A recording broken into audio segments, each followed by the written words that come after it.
अरे कोई जरूरत ही नहीं है। सबसे पहले तो मैं आपका आभार व्यक्त करूं कि मुझे बोलने का अवसर दिया और पार्टी के मुख्य सचेतक का और नेताजी का भी आभार व्यक्त करूं। अरे आपका आभार व्यक्त कर रहे हैं, ध्यान ही नहीं उनका। मान्यवर, आपका आभार। आज उद्योग विभाग और वन विभाग की डिमांड पर आज चर्चा है। दिसंबर 23 को सरकार का गठन हुआ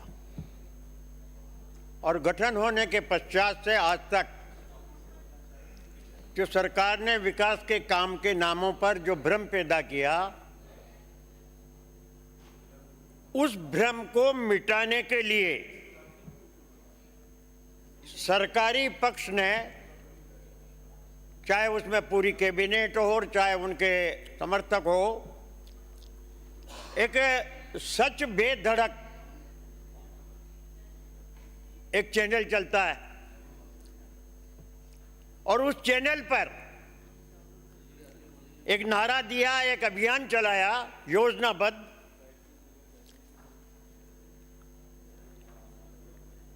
कि बड़ी तेज, बड़ी रफ्तार, ये है भजनलाल सरकार। चारों तरफ टीवी पे देखो, विज्ञापनों पे देखो, होर्डिंग्स पे देखो, राइजिंग राजस्थान के नाम पर चलाए जा रहे अभियान को देखो। माननीय मुख्यमंत्री जी अनेक स्थानों पर पधारे। राइजिंग राजस्थान करना अच्छी बात है, हम सभी चाहते हैं कि राइजिंग राजस्थान में राजस्थान का औद्योगिक विकास हो, इसमें कोई मतभेद की बात नहीं है। लेकिन जिस प्रकार का करोड़ों रुपयों का खर्चा राइजिंग राजस्थान के प्रचार और प्रसार में गली गली में किया, वो इसलिए किया है आपने कि 23 दिसंबर से मार्च 24-25 तक आपकी सरकार ने एक भी विकास का काम नहीं किया और वो पर्दा डालने की साजिश है आपकी है। और मैं धन्यवाद देता हूं आपको भी और मुख्यमंत्री जी को भी कि बड़ा प्यारे अंदाज से, बहुत खूबसूरत तरीके से जो कुछ नहीं किया उस पर पर्दा डालकर भ्रम पैदा कर दिया कि राजस्थान, राइजिंग राजस्थान हो रहा है और राजस्थान का नक्शा बदल जाएगा। इस बात में आप कामयाब हुए, जनता में भ्रम पैदा करने में कामयाब हुए। हृदय के गहनतल से आपका आभार। लेकिन वास्तविकता देखिए, बातें तो करने दो, लड़ाई झगड़ा थोड़ी हो रहा है। मैं इस बात के लिए कि जनता को भ्रमित करने में इस नारे के माध्यम से, हवाई यात्राओं के माध्यम से, होल्डिंग लगाने के माध्यम से और एक बहुत बड़ा विशाल कार्यक्रम जयपुर में आयोजित कर 2-2 हजार, 4-4 हजार की थाली खिलाकर जो आपने जनता में भ्रमित किया ना, अकर्मण्यता पर पर्दा डाल दिया, उसके लिए आप हृदय के गहनतल से मैं आपका आभार व्यक्त करता हूं। चाहता तो ये हूं माननीय उद्योग मंत्री जी, पहले उद्योग पे आ जाऊं, फिर बाद में उनसे कर लूंगा, नहीं तो नाराज होकर उठने लग जाएंगे। कम से कम आप उठोगे तो नहीं। आपका 23-24 का बजट, 23-24 का बजट लगभग आपने उसमें 1000 करोड़ के टोटल अगर लगाया, 1100 करोड़ का प्रोविजन आपने किया, अलग अलग आइटम पे किया। आप बता देना, आप जब दें कि जिस भी आइटम में आपने जितनी राशि स्वीकृत की उसका 50% भी खर्च नहीं हुआ है। मान्यवर, आप जब अपना जवाब दें, हर आइटम पर जो आपने राशि निर्धारित की है, मैं अलग अलग उसको पढ़ना नहीं चाहता, लेकिन जिस भी आइटम ने 23-24 के बजट में आपने जो राशि निर्धारित की है उसका 50% भी आप खर्च नहीं कर पाए। और 25-26 में तो आपने कोई ऐसा दर्शन ही नहीं दिया कल्पना के आधार पर कलात्मक ढंग से बजट में जिस प्रकार का आपने प्रदर्शन किया, उस प्रदर्शन को देख करके तो ये लगता है कि राजस्थान का औद्योगिक विकास होने में लोगों के मन में शंकाएं है। 35 लाख करोड़ रुपए का आपने एमओयू किया, बहुत बहुत स्वागत, धन्यवाद। लेकिन आप ये तो बताओ कि इस एक वर्ष में कौन सा एक एमओयू आप सड़क पर लाए, धरती पर लाए और आपने उसका काम आरंभ करके उस पर एम्प्लॉयमेंट दे दिया? एक भी बताने की स्थिति में आप नहीं है। एक परिकल्पना है भविष्य की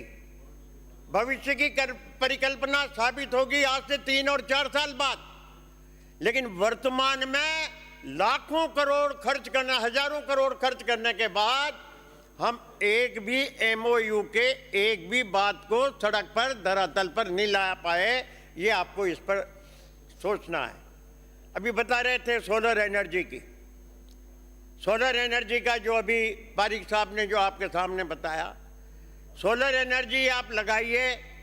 सोलर एनर्जी का टोटल जो बिजली का उत्पादन है मान्यवर, वो बिजली का उत्पादन टोटल सेंट्रल ग्रिड स्टेशन को, ग्रिड पावर को देना पड़ेगा।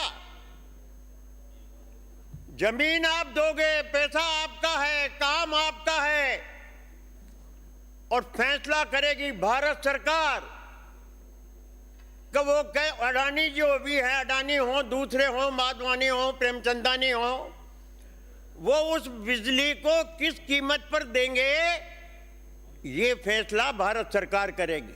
अभी आपने देखा होगा अखबार में आया एक बहुत बड़ा, आंध्र प्रदेश ने इनसे जो दर इन्होंने तय की उससे लेने से मना कर दिया कि मैं ये रेट नहीं दूंगा।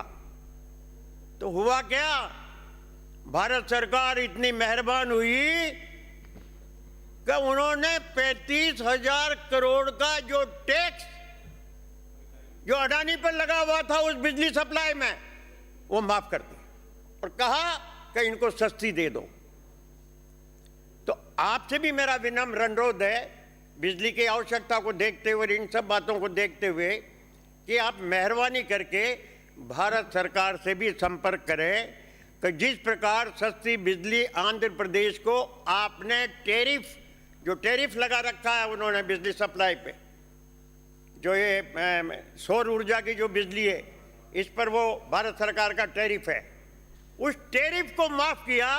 तो राजस्थान के लिए भी आपसे मेरा विनम्र अनुरोध है, डबल इंजन की सरकार है, सब कुछ ठीक चल रहा है, व्यवस्थित चल रहा है, तो उस व्यवस्था के तहत आप केंद्र से अभी से ही संपर्क कर लें कि जिस प्रकार आंध्र प्रदेश पे आपने मेहरबानी की, वो मेहरबानी राजस्थान पर भी आप करें। संसाधन अपने हैं, लेकिन संसाधन अपने खुद के लिए ही लुटा दें, इसके लिए नहीं है। भावी पीढ़ी भी आपका इंतजार कर रही है कि हम उनको दिवालिया छोड़ करके नहीं जाएं, उनके लिए जमीन छोड़ करके नहीं जाएं, उनके भविष्य का ख्याल नहीं रखें और सारा का सारा जो उपभोग और उपयोग है वो वर्तमान पीढ़ी कर ले। इसको भी भारत सरकार के साथ साथ राजस्थान सरकार को भी मेरा विनम्र अनुरोध है कि उसको विचार करना चाहिए और उस हिसाब से ये फैसले करना चाहिए।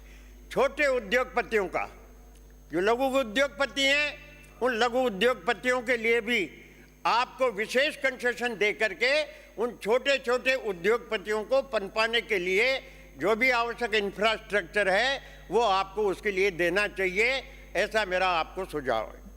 दूसरा मैं निवेदन करना चाहता हूँ, आप कानून में परिवर्तन करने जा रहे हैं, जो मेरी जानकारी में आया। अभी अपना एक ध्यान आकर्षण प्रस्ताव पर चर्चा हुई थी। 237 हेक्टेयर जो जमीन है ना मान्यवर, वो 5 से 10 हजार करोड़ की है। जिस अराफात कंपनी से ये एग्रीमेंट हुआ है उसने एग्रीमेंट की अनुपालना नहीं की है।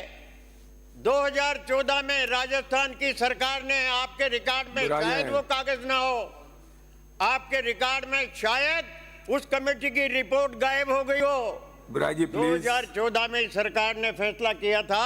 श्री अर्जुन कि- सिंगर। क्या बंद करें? यस ब्राजे अभी तो पर्यावरण तो रह गया। दे देना आप तो। चलो दो मंत्री जी अब ये नहीं, आप नहीं, अरे हाँ कोटा का मामला आ गया और आप जानते हो भाई अराफात के मामले में से आपका भी मेरा विषय नहीं, आप जिनका आभार दे रहे थे ना, दोस्ताना आप जिनका आभार दे रहे थे समय कम दिया उन्होंने आपको। विराजे मुझे 1 मिनट। श्री अर्जुन लाल जिनगर माननीय प्लीज। सभापति ऐसे महोदय, नहीं, आप नहीं, प्लीज आप विराजे साहब आप दे देना एक बार। पर्यावरण हो गया सब, फिर यहां से भी बुलवाना पड़ेगा, फिर 11 बजे तक सुनना पड़ेगा आपको। ऐसे नहीं होता साहब। बोलिए। माननीय सभापति महोदय, समय सीमा जो आपको दी है